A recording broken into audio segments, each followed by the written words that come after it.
तीन गो आवेला এইখানে আসবো ওইখানে ধাসবো তারপরে কি হলো তারপরে কি হলো আর আমি তোমাকে ভালোবাসো করব উড়ি বাবা উড়ি বাবা কি বলছি রে দাদা খাজো গন্ডগোল হবে রে बस हाँ कि सूते न दिली सपना में अरे हमके जगा देलू कि तोहर दिल हा की चार्ज कतही लगा लेलू। खेसारी म्यूजिक वर्ल्ड जो मेरा चैनल है उसी पे मैंने रिलीज किया था इस गाने को।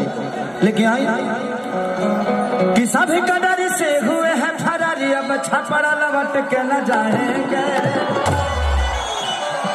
ठीक है ठीक है राधे राधे पक्का पगले ताली बजाओ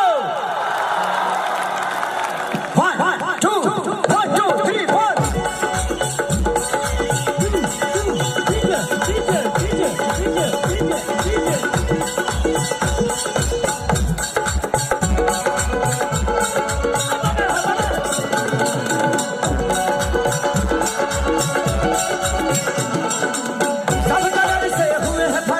छपड़ा लौट के न जाएंगे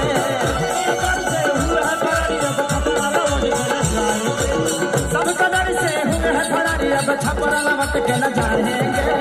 नूनी रोटी खाएंगे जिंदगी संग ही बिताएंगे।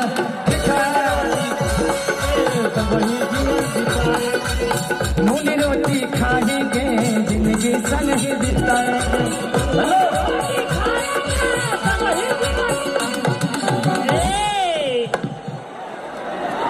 तार तबीयत ठीक नहीं खेता हेलो आपका तबीयत खराब है नहीं ठीक बाप ठीक है भोजपुरी घिंचतिया कोई महिला प्रॉब्लम तो नहीं ना है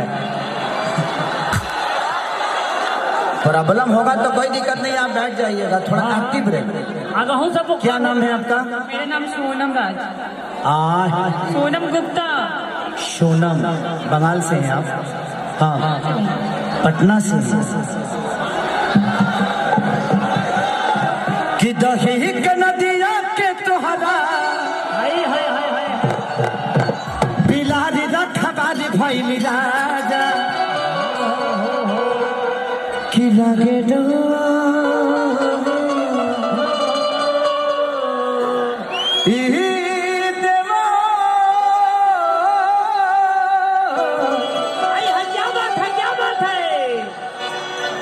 तनिए को बढ़ाई बाप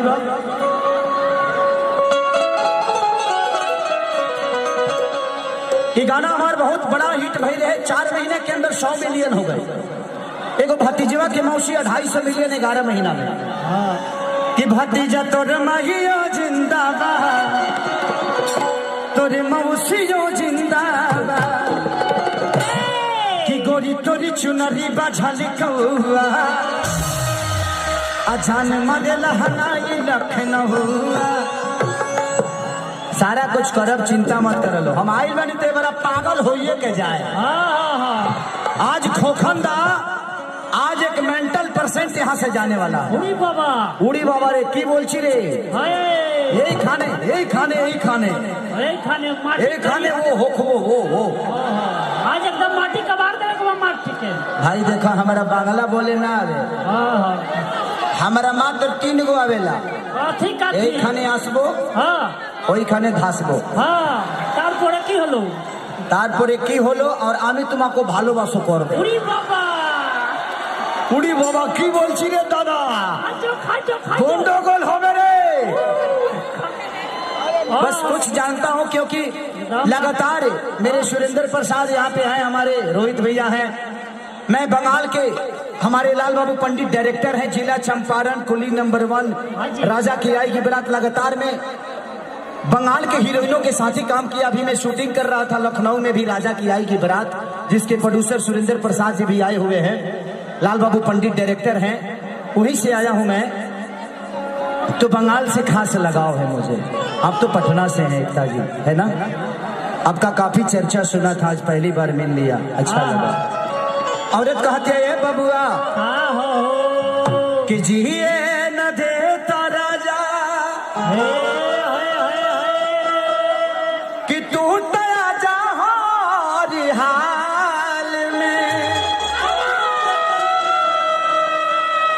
हमके छोड़ के चली गई रजबू बंगाल में। ये कौन सा जगह है? बर्दवान। कि जोरता जवानी जैसे अरे कोयला के खान में, आ छोड़ के घरे आजा राजा तू तो बर्दवान में।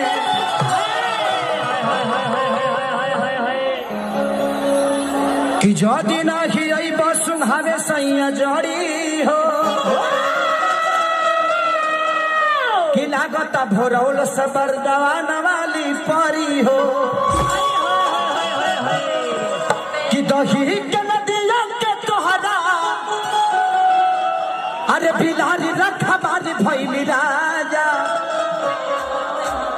म्याऊ म्याऊ कि अपनी तो जैसे तैसे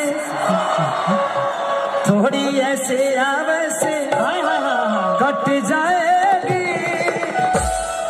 आपका क्या होगा जाना बेजाली। और रतिया कहती है 1 2 3 4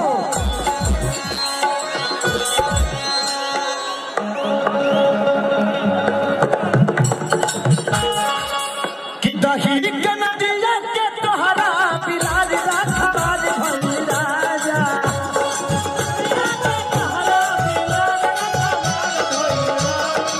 दही के नदिया के तोहरा बिलारी राखा बाज भई राजा।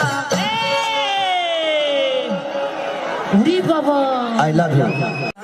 बता दी रही है होली के बाद देवरा तो कोई लिसो हो, कैसे रहत भगवा अभी जाके करबिया। बता दी रही है होली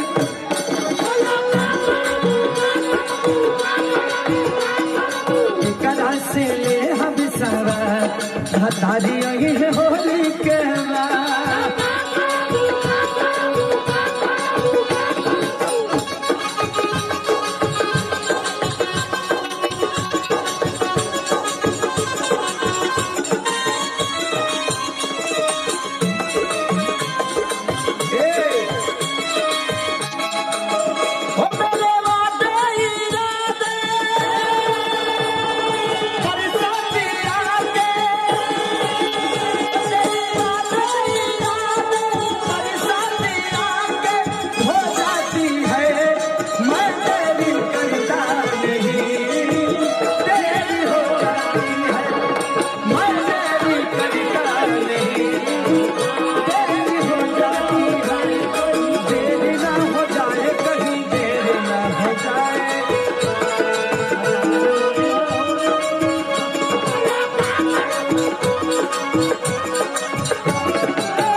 औरत कहती है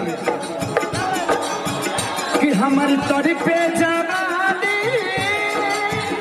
कैसे मनवा के बानी, रोज बहे फगुन